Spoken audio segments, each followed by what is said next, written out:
E aí pessoal, beleza? Como é que estão vocês? Eu sou Adelmo Souza e vocês são muito bem-vindos aqui nesse canal. Se você não é inscrito, se inscreva, deixe um like, compartilhe com seus amigos e deixe um comentário aí bem gentil. A gente vai falar hoje sobre equívocos interpretativos ali da Bíblia, né? Uma amiga aqui fez aqui uma explanação, né? Porque ela tá pregando e tá tendo muito conflito, muita perseguição ao evangelho. Será que é isso? Ou o erro tá nessas interpretações equivocadas? Então bora fazer uma abertura e já já voltamos pra gente falar desse assunto. Você não sai daí não, fica aí que já vamos voltar.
Estamos de volta, né? Vamos aqui continuando a nossa saga.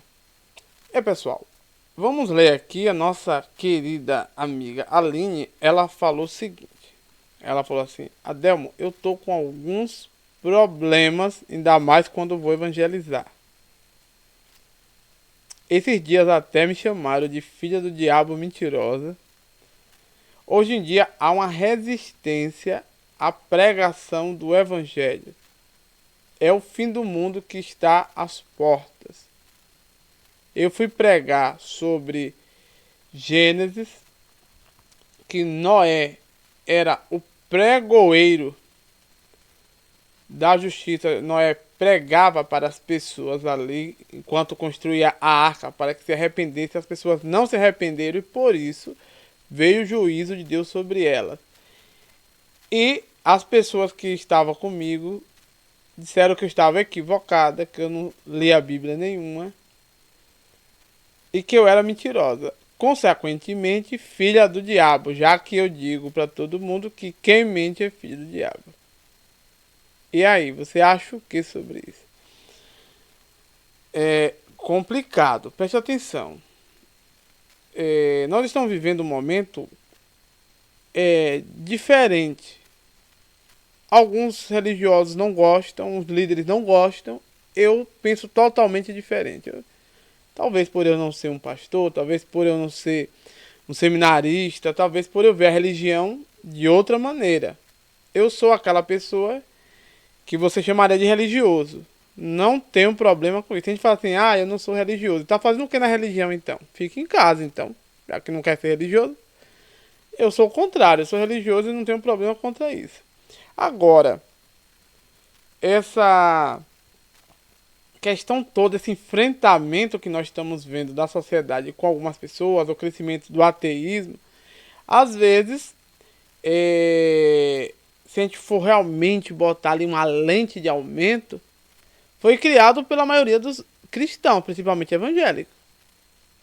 Por quê? Porque é o seguinte, criou-se um costume, na verdade, de interpretar os textos ao bel prazer. Eu pego um versículo aqui, costuro com outro ali e cria esse problema. E outra questão que a gente tem que ter um pouco de cuidado é ao chamar as pessoas de filhas do diabo porque elas mentem. Porque aí você vai entrar em algum impasse. Primeiro impasse. Segundo a Bíblia, todo homem é mentiroso.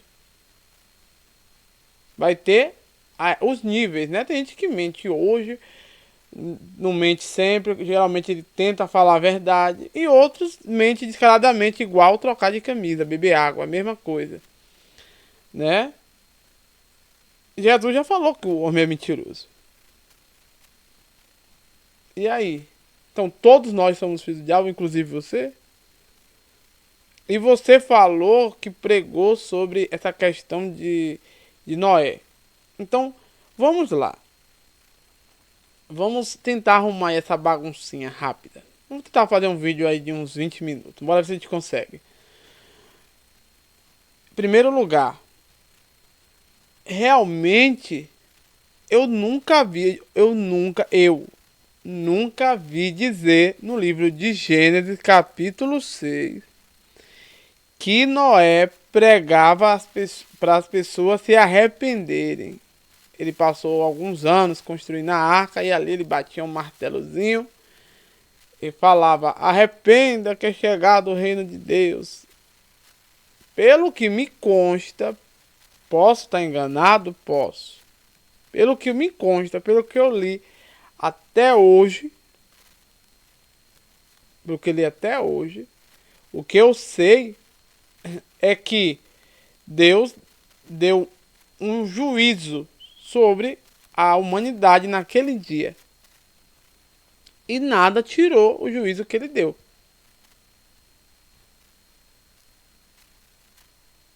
Viu? Deus, um belo dia, eu tô assim, parafraseando, né? Que a turma hoje em dia não entende de nada. É por isso que as igrejas estão esvaziando. Porque muita gente que, antes de eu falar do assunto, muita gente foi para as igrejas porque as igrejas deixaram de ser igreja. Virou um local de entretenimento. Como entretenimento é fase, enjoa, a turma tá saindo. E eu tô gostando dessa fase. Os líderes não gostam, mas eu tô gostando. Por quê? Porque é a fase que as pessoas vão porque elas gostam da religião, porque elas estão ali para expressar seu culto a Deus. E só vai aquelas pessoas que querem mesmo, acabou. Quem quer se divertir, chama seus amigos e vai pro lugar para se divertir. Já passou da hora disso acontecer. Eu sou da década de 80, era bem diferente a religião. As igrejas não eram como é assim hoje, não. Então vamos lá. No livro de Gênesis, capítulo 6, vai demonstrar o seguinte. Vamos lá. Vou compartilhar com vocês aí para que a gente possa ver junto. Fica mais prático. Vamos lá. Aqui. Gênesis capítulo 6, versículo 1. E aconteceu que, como os homens começaram a se multiplicar sobre a face da terra, e lhes nasceram as filhas, vieram os filhos de Deus, e as filhas viram os filhos de Deus que as filhas dos homens eram bonitas, formosas, e tomaram para si mulheres de todas as que escolheram.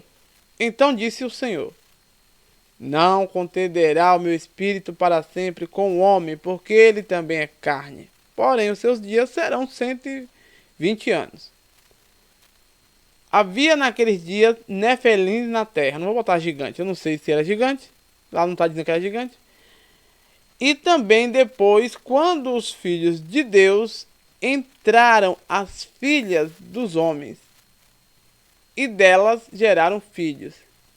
Estes eram os valentes que houve na antiguidade, os homens de fama. E viu o Senhor que a maldade do homem se multiplicara sobre a terra, e que toda a imaginação dos pensamentos do seu coração era só má continuamente. Então, por causa disso, se arrependeu o Senhor de haver feito o homem sobre a terra, e pesou-lhe o seu coração. E disse: destruirei o homem que criei sobre a face da terra, desde o homem até o animal, até o réptil, até a ave do céu, porque me arrependo de haver feito. Então vamos dar uma parada aqui. Você vê que ele confirmou, porque eu me arrependo de haver feito.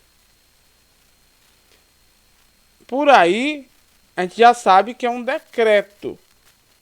E se Deus deu o decreto, pelo menos na narrativa bíblica, ele não vai voltar. Ele vai ter que fazer isso, e ele vai fazer isso.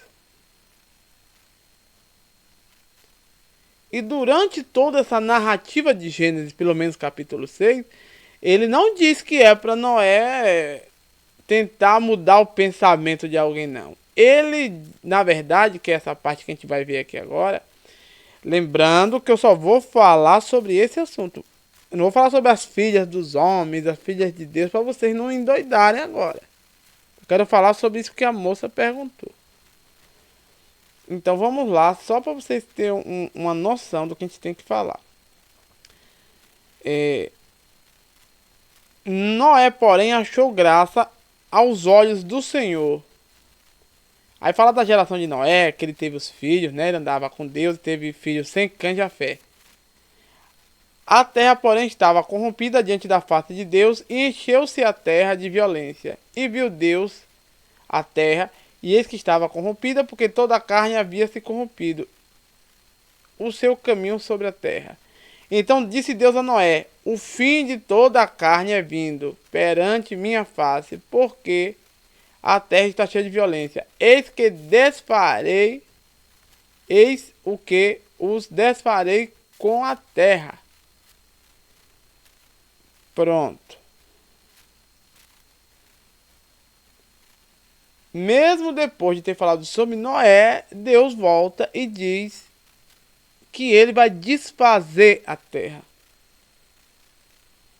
Só que ele achou que ele deveria preservar Noé.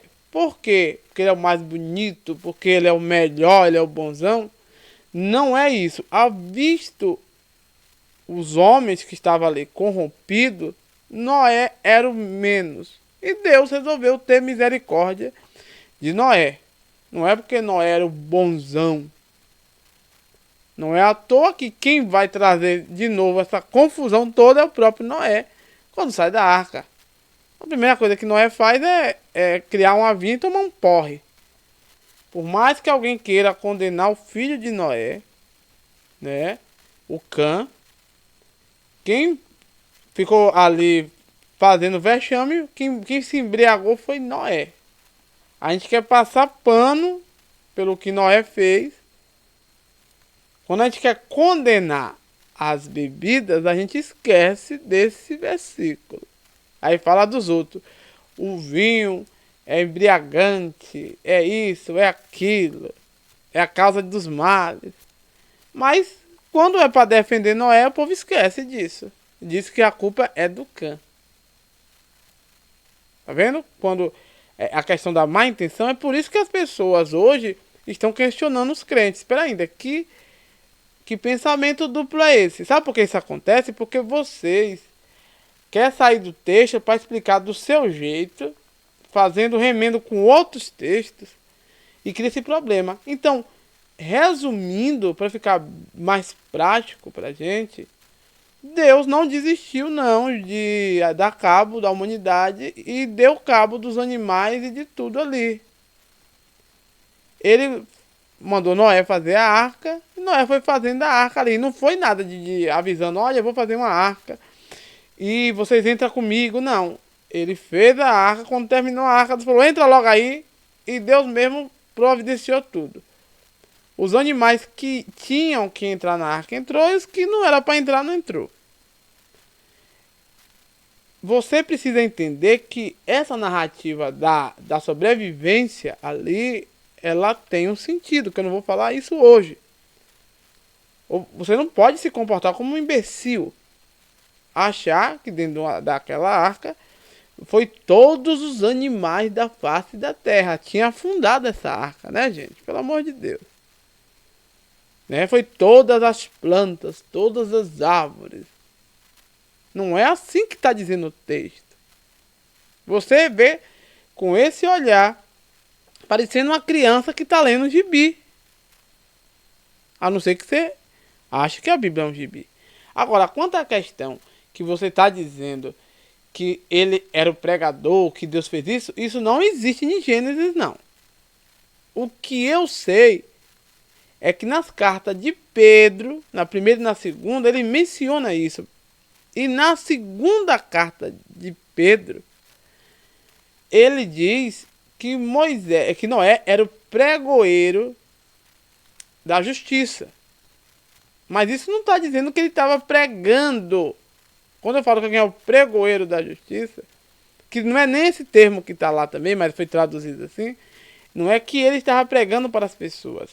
O contexto lá é que as obras do mal, os falsos profetas, iam ser desfeitos, assim como lá na época do dilúvio, que o que não era verdadeiro será desfeito. Assim como Noé foi o pregoeiro da justiça, mas as pessoas não eram justas. E por isso elas não foram salvas. É isso que diz lá. Bora ver? Bora ver aqui. Olha aí. 2 Pedro. Botei em duas versões. 2 Pedro. Se Deus não poupou o mundo antigo quando trouxe o dilúvio sobre aquele povo ímpio, mas preservou Noé, mensageiro da justiça, e mais 7 pessoas. No caso, 8, então foram 8 pessoas. Aí tá muito claro. Agora, você lendo só esse pedaço, aí você fala aí, tá vendo? Gênesis está dizendo, não, quem está dizendo isso é a carta de Pedro. Só que o contexto da carta de Pedro é outro. O contexto da carta de Pedro é falando que vai destruir os falsos mestres, assim como as pessoas que viviam dissolutamente lá na época de Noé. E não é só Noé. Aí tem várias pessoas que foram comparadas. Aqui, ó, vamos lá. Vamos ler todo o texto. Os falsos mestres e a sua destruição. No entanto, houve falsos profetas no meio do povo, como também surgirão falsos mestres entre vocês. Estes introduzirão secretamente heresias destruidoras, chegando a negar o soberano Senhor que os resgatou, trazendo sobre si mesmos, repetindo a destruição. Mas seguirão a devassidão desses homens, e por causa deles o caminho da verdade será difamado. Levados pela cobiça, tais mentes explorarão com palavras enganosas. Há muito tempo estão condenados, a sua destruição não tardará. Pois se Deus não poupou os anjos que pereceram, mas lançou no inferno, prendendo-os em abismos tenebrosos, a fim de serem reservados para o dia do juízo, se ele não poupou o mundo antigo, quando trouxe o dilúvio sobre o povo ímpio, mas preservou Noé, mensageiro da justiça, e mais 7 pessoas. Se ele condenou a cidade de Sodoma e Gomorra, tornando-se exemplo de que acontecerá aos ímpios. E aí vai. O texto não está falando sobre Noé e sobre aquele caso. Ele está usando situações para informar que se Deus fez isso naquela época, por que não fez isso? Então, realmente, no livro de Gênesis não fala que Noé era o pregoeiro de nada disso. Realmente você, desculpa o termo, está sendo ingênua. Consequentemente, filha do diabo, já que você diz que todos que estão mentindo são filhos do diabo, então você também está tendo um pai do diabo. Então quer dizer que na hora de você condenar a pessoa é filha do diabo, mas na hora que você mente, você não é. Então tem que ter cuidado. As pessoas realmente estão 24 horas de olho nos cristãos e fazendo essa cobrança. Então espero que você tenha entendido. Não tenha conexão. Quem escreveu Gênesis não é quem escreveu a carta de Pedro. A gente não sabe quem escreveu Gênesis, não foi Moisés, e nem sabe quem escreveu a carta de Pedro. A gente sabe que cada autor está em uma época e uma carta não é ligada à outra. Vamos falar sobre Sansão no próximo vídeo. Então até a próxima. Tchau, pessoal.